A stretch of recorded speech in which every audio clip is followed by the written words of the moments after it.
31 जुलाई की संध्या में जानीपुर थाना अंतर्गत नगवा गांव में 2 बच्चों की शव बरामद किया गया था।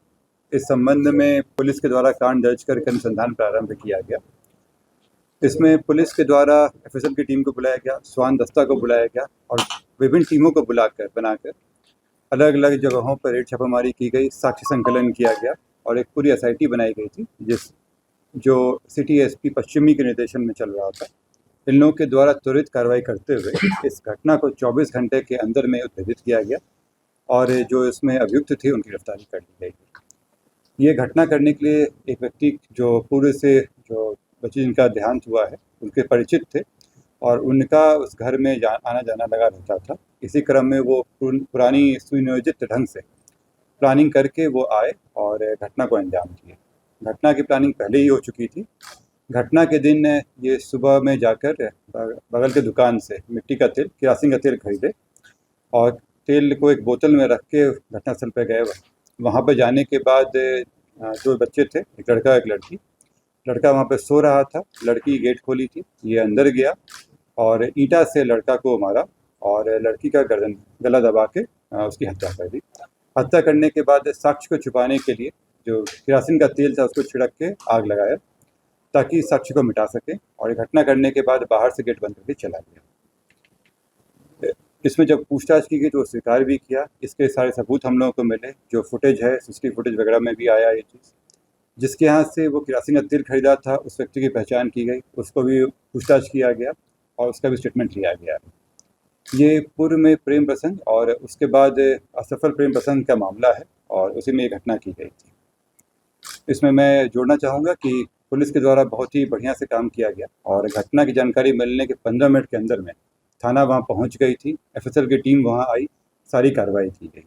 परंतु वहाँ के कुछ लोग, व्यक्ति विशेष लोगों के द्वारा अपने व्यक्तिगत लाभ के लिए वहाँ पे पुलिस को कार्रवाई करने से रोका जा रहा था। एक माहौल क्रिएट किया जा रहा था कि पुलिस वहाँ पे काम नहीं कर सके, खास करके वहाँ के एसएचओ को टारगेट करने की कोशिश की गई थी। मैं आप लोगों से ये भी अपील करता हूँ कि जब घटना होती है और कई मामलों में पुलिस की बहुत ही बढ़िया से काम करती है, वहाँ पे कई अपराधों को रोकती भी है, लेकिन कोई अपराध हो जाए तो पुलिस वहाँ पहुँच के साक्ष्य संकलन करती है। लेकिन अगर शुरू में उनके साथ से बिहेवियर किया जाएगा, रोका जाएगा, तो कांड को उद्भेदन में दिक्कतें होती हैं। मैंने पहले भी कहा कि अगर आप हर मामले में थानाध्यक्ष हटाते रहेंगे तो अनुसंधान कौन करेगा, और अगर पुलिस की लापरवाही आती है तो हम लोग कार्रवाई करते भी हैं। परंतु इस तरह का दबाव बनाना और केवल खास करके इस तरह की घटना या दुर्घटना हो जाए और उसमें अपने व्यक्तिगत लाभ के लिए इस तरह का कार्य करना निंदनीय है। मैं पब्लिक से भी अपील करूंगा और आमजनों से भी अपील करूंगा कि वो इस बात को देखें कि कहीं ऐसा तो नहीं कि उनके इमोशंस का गलत इस्तेमाल हो रहा है और इसका कोई फायदा उठाने की कोशिश कर रहा है। हत्यारा कौन है? प्रेम प्रसंग से किसने दिनों से चल रहा था? प्रेम प्रसंग पुराना मामला था और इसमें जो लड़की थी उसका प्रेम प्रसंग का मामला था, परंतु कुछ दिनों से लोग में अलगाव हो गया था और उसी क्रम में ये कार्य किया गया था। शुभम कुमार है मेन अक्यूज, शुभम कुमार, और उसके साथ देने में रोशन कुमार, 2 व्यक्ति हैं। रोशन का क्या रोल है सर? रोशन जो था वो सहयोगी था और साक्ष्य को मिटाने में उसका अहम रोल था। जब हम लोग से पूछताछ किए तो इसके बारे में इंफॉर्मेशन देना और फिर जो भी चैट वगैरह था उसको डिलीट करने के लिए उकसाना, इन सब में उसका रोल था। ये कहाँ का रहने वाला? दोनों उसी क्षेत्र के रहने वाले हैं जहाँ पे घटना स्थल के पास नहीं, अभी तक किसी के साथ भी एफएसएल रिपोर्ट या कहीं भी यह नहीं आया है कि दुष्कर्म किया गया। आरोपी ने बताया क्या?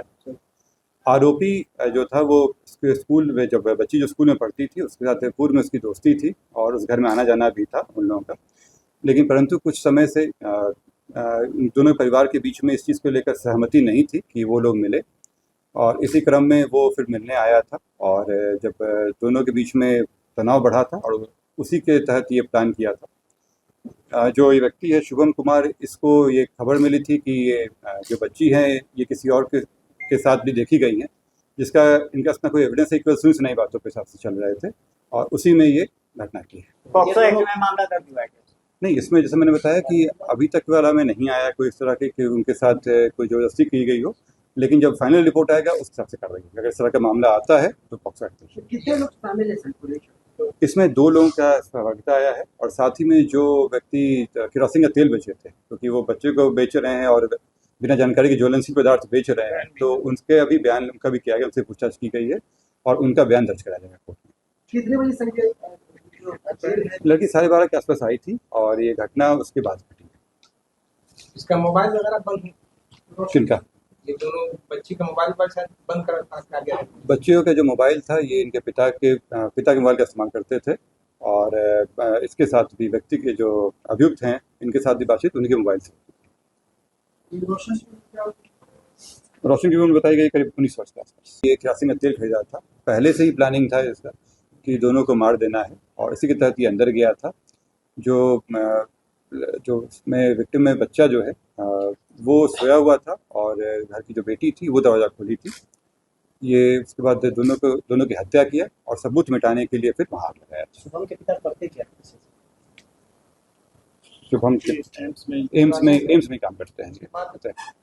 माँ के साथ परिजनों को इस बात की जानकारी मैंने पूर्व में बताया आप लोगों को कि इन लोगों की जानकारी थी कि इन लोगों के बीच में आपसी बातचीत होती है। इस घटना में रोड जाम किया गया था और रोड जाम करने के कारण आवागमन बाधित हुई थी और पुलिस को इसमें भेजने में भी समस्या उत्पन्न हुई थी। इसी के लिए इसमें एक कांड दर्ज कराया गया है जिसमें स्थानीय विधायक, 10 नॉन व्यक्ति और अन्य अज्ञात व्यक्तियों के ऊपर कांड दर्ज किया गया है रोड जाम करने का और पुलिस के रोक करने का।